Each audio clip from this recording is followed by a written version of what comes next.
छूटती है। हाँ, क्योंकि आपने दुख सुख को अपना आराध्य माना है, इसलिए सेवा छूट जाती है। अगर श्री जी को आराध्य वाला है तो दुख सुख का प्रभाव नहीं पड़ पाएगा कि सेवा छूट जाए, भजन छूट जाए। भजन नहीं छूटता महाराज जी। अब ऐसा तो हम नहीं कह सकते आपकी बात मान सुन करके, क्योंकि अगर भजन नहीं छूटता तो दुख सुख का प्रभाव किसको होता है? देखो मौसम आज सर्दी है तो आज सेवा नहीं पहले ये सर्दी किसको लगी? किसको लगी सर्दी? किसको लगी? हम प्रश्न कर रहे हैं, सर्दी किसको लगी? शरीर का अनुभव किसको हुआ? अगर शरीर को नहीं, शरीर को अगर सुख दुख का अनुभव होता तो किसी को बेहोश करके शरीर काटा जाता है, उसको अनुभव में नहीं आता। मतलब यहाँ से शून्य कर दिया जाए तो इसे काट दिया जाए तो इसका अनुभव त्वगेंद्री के साथ मन मिला है, मन और त्वगेंद्री को बेहोश कर दिया गया। मालूम मन और ज्ञानेंद्री को बेहोश कर, शरीर को काट दो, देखते रहो, कोई फर्क नहीं पड़ेगा। होता है ना ऑपरेशन, मान लो हमारे हाथ का हुआ तो ऐसे जागृत थे और शून्य कर दिया, हो गया। तो आप ये समझो इसमें दुख सुख नहीं है, दुख सुख का चेतना से संबंध है। जो हमारा मन चैतन्य हो रहा है और इसको पकड़ रहा है, अगर वो मन भजन में लगा था तो दुख सुख किसको हुआ? एक होतो सो गयो श्याम पे, तो भजन अभी नहीं हो रहा। जैसे हम लोग मान लेते ना वो तो 24 घंटा चलता है, तो हमें हंसी आती कि आज तक अभी हम ये नहीं बोल सकते कि 24 घंटा चल रहा है। अगर बोल सकते तो इतना बोल सकते, जैसा जो कुछ बनता लाडली जी की कृपा से बन रहा है। अब हम ऐसा तो नहीं कह सकते कि 24 घंटा हम भजन कर रहे हैं, अब वो जो करवा रहे जैसे कर रहे हैं ऐसा। तो इसलिए प्रधानता जब श्री जी की आ जाएगी भैया, तो कोई दुख सुख काम नहीं करेगा। किडनी फेल है, सुबह 2:45 बजे उठे थे, घड़ी में देखो कै बजे 8 बजे, अभी 2 घंटा लगभग वहां लगेगा। ऐसे जैसे बैठे, ये किडनी फेलियर आदमी के लिए उचित है क्या? डॉक्टरों से सलाह लो तो क्या कहेंगे? 10-15 मिनट बैठ सकते हो, पूरा बाहर रहता है। तो इसकी हम परवाह करते हैं क्या? इसकी परवाह नहीं तो हमें क्या बिगाड़ रहा है?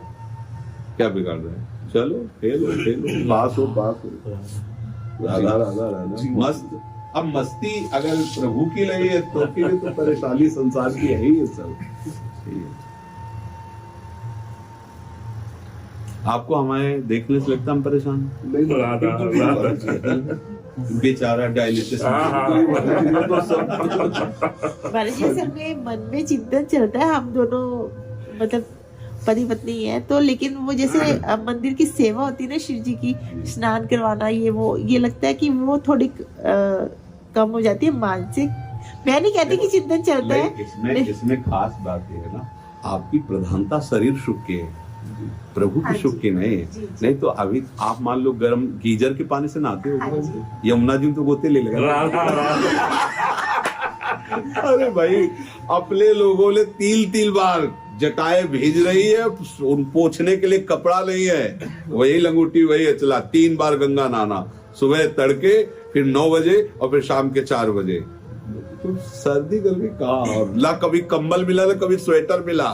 राधा राधा राधा राधा। तो यहाँ वृंदावन में जानते हो जो गेहूं के बोरे वो बलराम ब्रजवासी से पूछ लेना, सिलवा कर हमें ओढ़ने के लिए दिया। अधिक सर्दी में वो बोरे ओढ़ते थे ऐसे, और कुसा की चटाई और बोरे ऐसे, और रात दिन श्री जी की सेवा। तो प्रधानता जब श्री जी के सुख की आ जाएगी तो इसकी सब महत्ता मिट जाएगी। भगवान ने इसको सहने के लिए कहा है। मात्रा स्पर्शास्तु कौन्तेय शीतोष्ण सुख दुखदा आगमा पाइनो अनित्यास्ता स्थिति चस्व भारत। हे अर्जुन, ये सर्दी गर्मी काम क्रोध अनुकूलता प्रतिकूलता ये सब आने जाने वाले, इनको सहो। तो आपको तो ऐसा सहना नहीं कि भैया आप कोई कपड़ा नहीं, अरे गीजर के पानी से नहाया, समय से उठे, गर्म कपड़े पहने। अगर आपको बहुत ठंडी लगती है तो घर में हीटर लगवा लो, अपना गर्म कमरा है, की सेवा कर ले, भजन कर ले। अब वैसे आजकल आधुनिक समय में तो अब लगता ही नहीं कि सर्दी है? सर्दी ही नहीं लगती। यहाँ से निकलो, गाड़ी में बैठ जाओ, उसमें हीटर लगा है, देखो ये नहाना है तो गीजर का पानी। अच्छा, कमरे में अपने हैं क्या? मतलब अब सर्दी को वो बेचारा किसान बोले जो रात भर गेहूं में पानी लगा रहा, हम उसे प्रणाम करते हैं क्योंकि उनके बीच में रहे, हमें पता है। स्वेटर पहनने के लिए नहीं होते किसान के पास, क्योंकि वो खेती करके जो अन्न उपजाता है उसमें इतना पैसा लगता है और पूरे परिवार का भरण पोषण होता है, बच्चों को पढ़ाई लिखाई, बेटी का ब्याह, मतलब किसान आदमी अगर कहे कि बड़ा कष्टमय जीवन तो हम मानते हैं उसका कष्टमय जीवन, पर आप लोगों की पोशाक देख के नहीं लग रहा कि आप लोग कष्टमय हो, क्योंकि इसलिए ये मन की सब चाल है, इसे हटाइए, प्यार से श्री जी की सेवा करिए। जो समय निश्चित कीजिए उस पे उठिए, स्नान आदि करके कपड़ा पहन करके और स्वामिनी की सेवा में लगिए, क्योंकि देखो आज तो ये है, कल शरीर और भी थकित होगा, अवस्था डाउन होगी ना शरीर की, फिर ये मन बहाने करेगा कि अब हमसे तो नहीं होता है, फिर परेशान करेगा। अभी अभ्यास कर लो।